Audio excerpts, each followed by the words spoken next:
Halo guys, kembali lagi di channel HP Bay. Iya, hari ini aku akan unboxing sebuah HP yang low budget lagi untuk dikasih tahu kepada kalian. Ya, untuk kalian yang baru saja jumpa di channel ini, boleh dulu klik tombol subscribe-nya. Ya, kali ini aku akan unboxing HP bekas yang cukup recommended dibeli di tahun 2020 dari brand Sony Xperia, yaitu adalah Sony Xperia XZS.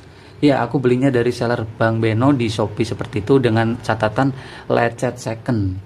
Ya, 1,125 juta seperti itu dan 1,2 juta kalau yang komplit dengan aksesoris seperti itu. Ya, aku rasa batangan aja sudah cukup. Ya, BTW ini kondisi lecet seperti apa, aku justru sangat penasaran banget ya. Oh ya, dan mungkin langsung aja kita unboxing ya daripada kelamaan. Oh ya, BTW untuk Sony Xperia XZ sendiri adalah flagship di tahun 2017 dari Sony. Ya, itu flagship sebelum Sony Xperia XZ1 tentunya. Kalau Sony Xperia XZ1 kan rilisnya di akhir 2017. Kalau ini kan di awal. Ya, sama-sama flagship tapi ya lebih tua ini kan. Oh, BTW aku kira aku dapatnya warna hitam, ternyata dikasih bonus soft case. Oke, lumayan lah, nggak apa-apa meskipun rada terlihat lecet. Oke, kita buang dulu untuk plastik yang tidak berguna seperti ini. Ya, dapat apa aja di sini kita dapat ya buku paduan seperti itu untuk setting bahasa dan internet seperti itu. Oh ya, BTW ini untuk keterangan jaringan all provider ya, harusnya sih aman, nanti akan aku tes untuk kartu Indosatnya dulu. Oke, dan unitnya batangan dengan catatan lecet second. Kita buka dulu untuk soft case-nya. Aku rasa beli HP seperti ini juga males yang full set, pasti aksesoris dan dusbooknya OM ya.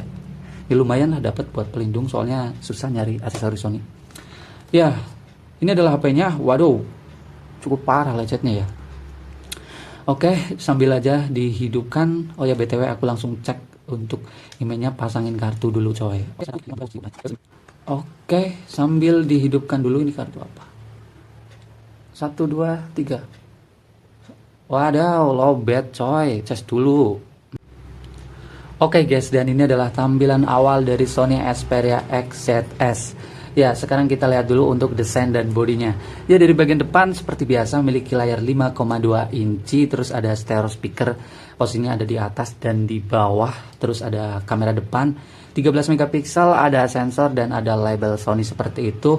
Di bagian atas ini cuma ada lubang headset, di bagian bawah ini, bagian samping maksudnya ada tombol power sekaligus fingerprint yang performanya bisa dibilang cepet sih, sudah aku setting tadi. Dan kebetulan ini jarang salah, biasanya rawan salah untuk fingerprint yang di samping seperti ini di HP Sony. Soalnya lokasinya kecil banget, tapi ini ya nggak ada kesalahan, cepet. Nih, cepet. Ya, terus di bawahnya ada tombol power seperti itu. Tombolnya masih enak, masih nggak enteng banget, ini masih bagus tombolnya. Dan di sini ada tombol shutter kamera seperti itu yang bisa kita gunakan saat di bawah air seperti itu. Ya, di bawahnya juga ada lubang port USB Type-C fast charging di 18 watt. Terus di bagian samping tadi ada slot SIM card yang hanya single SIM. Di bagian atas tadi sudah, di bagian belakang ini ada single kamera 19 megapiksel dan LED flash. Terus ada Xperia, dan BTW ini adalah versinya AU. Untuk bodinya sendiri ini dari bahan metal seperti itu dan cukup licin dan cukup berat.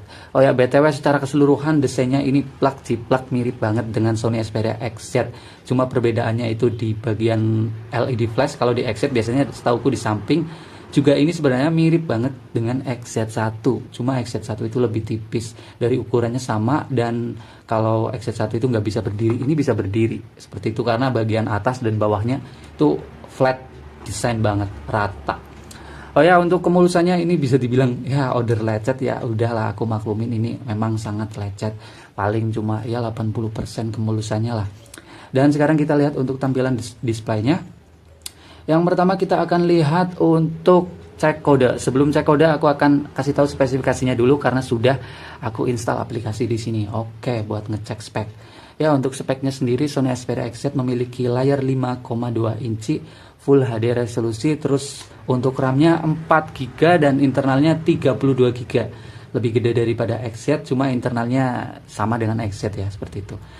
Ya, dan untuk SoC-nya memakai chipset Snapdragon 820. Ini nggak tahu panas apa enggak.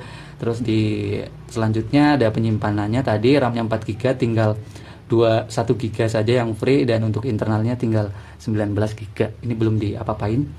Untuk kameranya tadi ntar langsung cek aja. Untuk baterainya ini di 2900 mAh, jadi lebih gede daripada XZ1 itu sendiri 2700 ya. Terus untuk sensornya di sini sudah lengkap, ada gyroscope seperti itu ya, dan ada sensor kompas seperti itu. Dan aku rasa karena ini HP flagship otomatis sudah komplit lah. Dan langsung aja kita cek untuk kondisinya seperti apa, dari layar lah, touchscreen, dan seperti itu. Kita langsung menuju ke telepon dan kita cek di kodenya. Bintang Pagar. Untuk kalian yang punya HP Sony bisa dicoba seperti ini.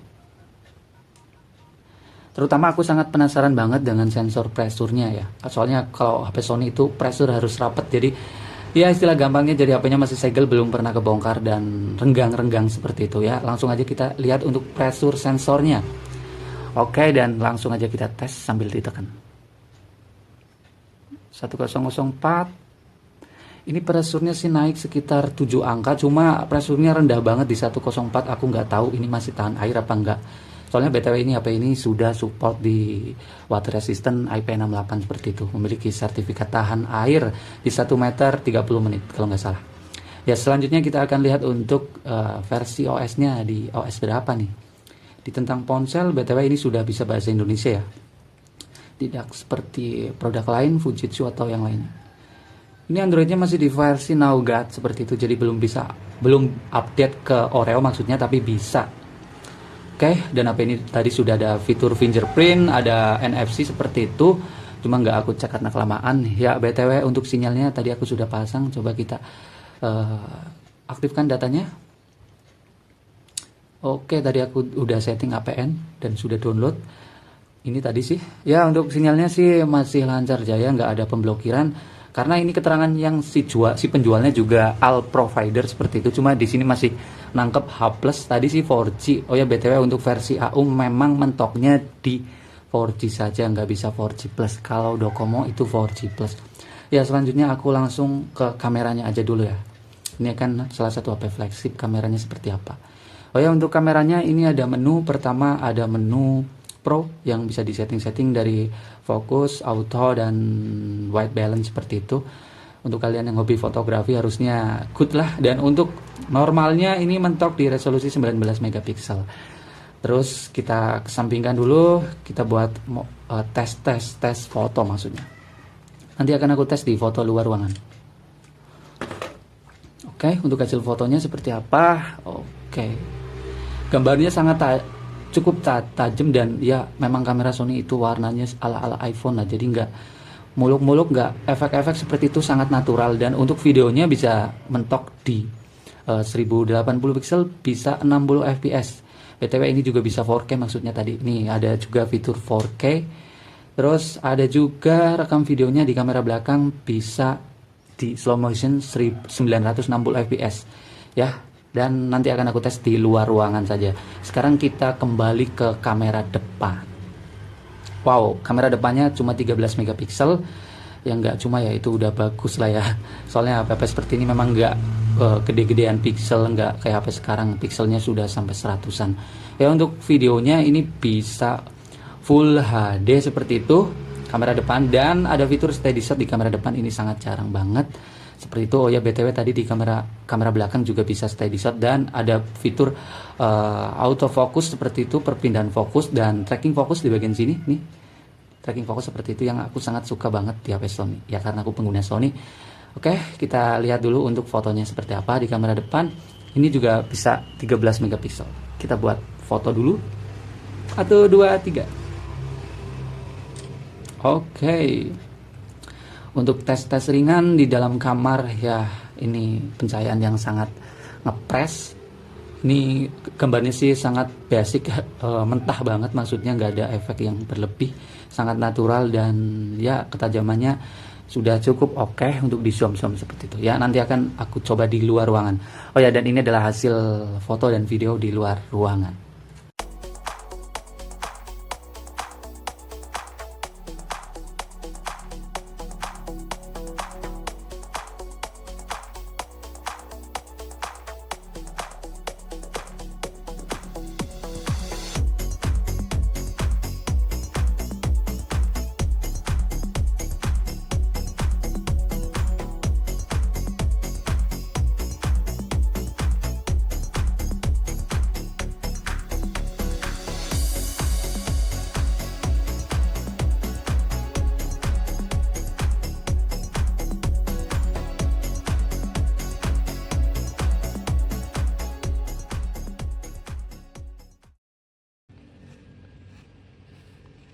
Oke guys, dan ini adalah hasil video dari Sony Xperia XZS di resolusi 1080 pixel di 30 fps dengan tambahan fitur stabilisasi.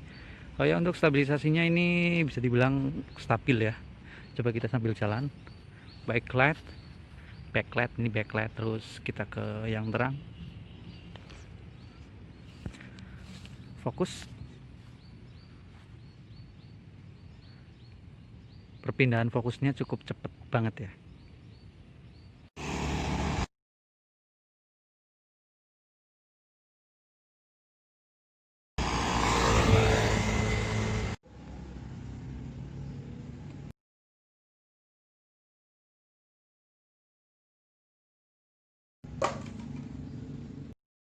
Oke guys, dan ini adalah kamera depan dari Sony Xperia XZS di resolusi 1080 pixel dengan fitur stabilisasi yang sudah aku aktifkan. Ya mungkin sambil kita jalan aja buat ngetes stabilisasinya. Oh ya, BTW ini juga ada fitur tracking fokus yang ngikutin muka ya. Tut. Oke, kelihatannya gambarnya cukup stabil ya, nggak guncang-guncang. Oke. Jadi stabilisasi di kamera depan itu kan masih sangat jarang banget ya. Ini lumayan banget, sangat ngebantu. Ya mungkin lengkapnya akan aku bahas di video review saja. Ini adalah tes-tes ringan saja ya, karena ini juga cahaya sore hari, low light seperti itu. Jadi gambarnya ya sedikit rada burik seperti itu. Yuk, videonya sekian. Oke guys, dan begitulah unboxing dari Sony Xperia XZS di tahun 2020. Apakah HP ini layak untuk dibeli dan digunakan di tahun 2021? Ya karena tahun 2020 kan tinggal 28 hari saja seperti itu. Ya di range harga 1,1 jutaan, 1,12 seperti itu, kondisi bekas, ada yang kondisi lecet, ada yang kondisi mulus seperti itu. Ya BTW ini kondisi lecet seperti ini. Ya dan dengan budget 1,1 juta, serius apa ini layak dibeli atau mending di skip saja, mending nambah sekitar 200 atau 300 ribu kita dapat Sony Xperia XZ1 di tahun 2021.